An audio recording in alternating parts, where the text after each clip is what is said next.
छत्रपति शिवाजी महाराज की जय। भवानी, भारत माता की, भारत माता की जय। श्री राम, जय जय श्री राम, जय जय श्री राम। दिवाळीच्या सगळ्यांना खूप खूप शुभेच्छा। आज भाऊबीज आहे आणि आमच्या लाडक्या बहिणींनी भाऊबीज साजरी केली आहे। माझ्या सर्व लाडक्या बहिणींना भाऊबीज आणि दिवाळीच्या मनापासून खूप खूप शुभेच्छा। सगळ्यांचं मनापासून अभिनंदन।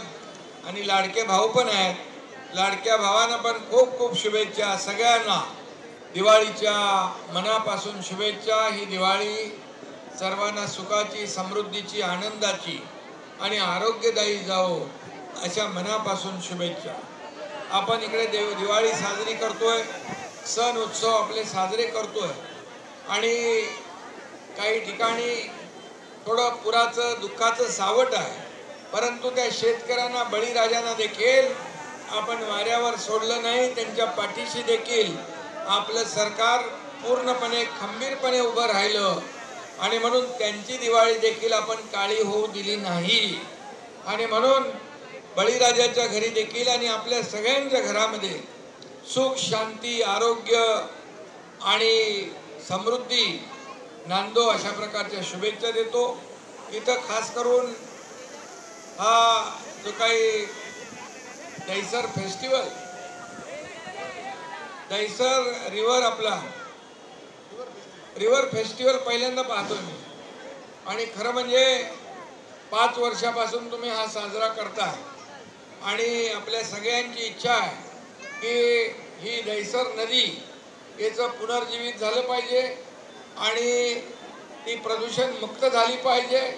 या दहिसर नदीला पूर्वीचे दिवस आले पाहिजे, म्हणजे स्वच्छ पाणी वाहताना आपल्याला दिसलं पाहिजे, ही आपली जी काय अपेक्षा आहे। आणि यासाठी आपल्या शीतलताई म्हात्रे हा दहिसर रिव्हर फेस्टिवल आयोजित 5 वर्षापासून करतात।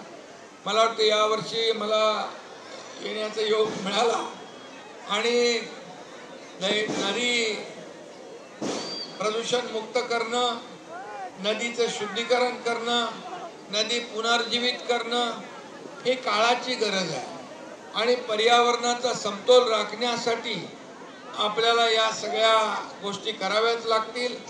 आणि म्हणून मी इथं आल्यानंतर मला समजलं की आपण एक STP सुरू केला आहे आणि त्याचबरोबर दुसऱ्या STPचं काम सुरू होणार आहे। त्यामुळे घाण प्रदूषित पाणी नदीत जाणार नाही। आणि त्याचबरोबर साबरमती रिव्हरफ्रंटच्या धर्तीवर तुमचं दहिसर नदीचं रिव्हरफ्रंट, दहिसर रिव्हरफ्रंट देखील झालं पाहिजे अशा प्रकारची आपली अपेक्षा आहे। आणि मी जेव्हा मुख्यमंत्री होतो त्यावेळेस मुंबई महापालिकेला सांगून 180 कोटी रुपये आपण मंजूर केलेले आहे। मला आठवतही नाही किती आपण मुख्यमंत्री असताना 2.5 वर्षाच्या काळात किती निर्णय आपण घेतले आणि त्यातला हा सगळ्यात महत्त्वाचा नदी प्रदूषण मुक्त करणं हा मोठं सगळ्यात काम होईल। आणि म्हणून इथं किती दिवस झाले, 4था दिवस आहे। अगदी भक्ती गीतापासून क्लासिकल संगीतापर्यंत सगळी मेजवानी या ठिकाणी ही पर्वणी आहे। आणि म्हणून आपला सांस्कृतिक जो काही ठेवा आहे, आपली संस्कृती आहे, आपली परंपरा आहे, ते आपण पुढे नेण्याचं काम करतोय। खरं म्हणजे मला आठवतंय की मी मुख्यमंत्री 2022ला झालो त्यावेळेस सगळे सण उत्सव बंद होते, एकही सण सुरू नव्हता। पण मी मुख्यमंत्री झाल्यानंतर पहिला सण आला गोविंदाचा। मी गोविंदाचे निर्बंध हटवून टाकले, अगदी मन मोकळेपणाने गोविंदा सुरू झाला, गणपती उत्सव सुरू झाला, नवरात्री झाला, दसरा, दिवाळी आणि मग कोविड पळून गेला। आणि म्हणून मी आपल्याला सांगतो की हे चांगलं काम आहे, नदी प्रदूषण मुक्त करणं आणि नदीकडचं सगळं सुशोभीकरण करणं। आणि मला वाटतं उद्यानाचं पण आपण घेतलं त्याच्यामध्ये सगळं उद्यान सायकलिंग ट्रॅक आहे आणि साबरमतीच्या धर्तीवर जर या ठिकाणी खरोखर नियोजन आपलं असलं तर मी आपल्याला सांगतो या रिव्हर फ्रंटसाठी विकासासाठी पैसे कमी पडू दिले जाणार नाही। शेवटी अनेक नद्या आपण प्रदूषण मुक्त करतोय। महाराष्ट्रामध्ये आपण हे भूमिका घेतलेली आहे, अभियान आपण सुरू केलेलं आहे आणि म्हणून मला वाटतं या ठिकाणी आपण घेतलेला जो काही एक फेस्टिवलचं त्याला स्वरूप तर आलंय। फेस्टिवल काय मोठा महा फेस्टिवल झालेला दिसतोय। इकडे नजर पोचत नाही तिथपर्यंत लोक या दहिसर रिव्हर फेस्टिवलचा आनंद लुटताय आणि खऱ्या अर्थाने एक चळवळ निर्माण झाली पाहिजे। पर्यावरणाचा समतोल राखण्यासाठी नद्या प्रदूषण मुक्त झाल्या पाहिजे। एवढ्या लोकांचे जर हात लागले तर बघता बघता नदी प्रदूषण मुक्त झाल्याशिवाय राहणार नाही। आणि म्हणून मी मुख्यमंत्री असताना डीप क्लीन ड्राईव्ह सुरू केलं आणि डीप क्लीन ड्राईव्ह या नदीचं देखील आपल्याला करावं लागेल आणि तेव्हा खऱ्या अर्थाने या नदीचं मूळ रूप प्राप्त त्याला होईल आणि लोकांना चौपाटीसारखा त्याचा आनंद घेता येईल। मध्ये काय झालं पाहिजे आणि म्हणून मी आपल्या सगळ्यांना शुभेच्छा देतोय।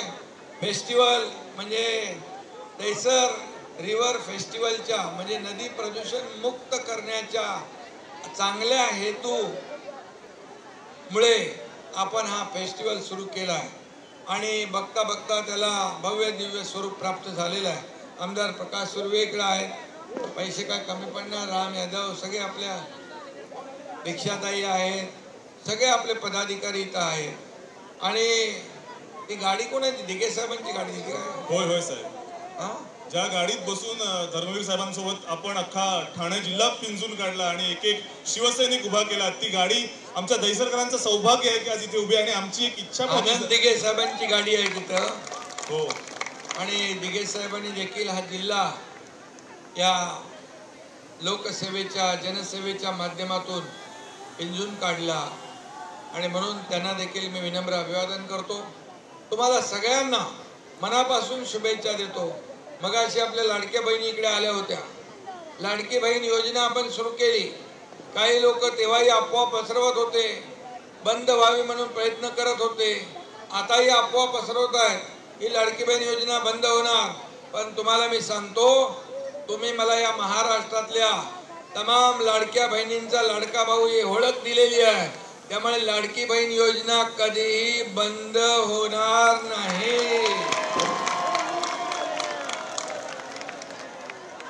सगळ्या कलावंतांचं मनापासून अभिनंदन आणि मनापासून शीतलताई तुम्हाला शुभेच्छा। आपले नाईक ब्रीज आपले बाळकृष्ण ब्रीज आणि सगळ्यांचं मनापासून टीमचं सगळ्या हर्षद कारकर आहे, सगळ्या टीमचं मनापासून मी अभिनंदन करतो। सगळ्या कलावंतांचं अभिनंदन करतो आणि जी एवढी गर्दी झालेली आहे त्यामुळे तुमच्या कार्यक्रमाची शोभा वाढलेली आहे। तुमच्या सगळ्यांचं मनापासून अभिनंदन। पुन्हा एकदा दिवाळीच्या खूप खूप शुभेच्छा। धन्यवाद। जय हिंद, जय महाराष्ट्र।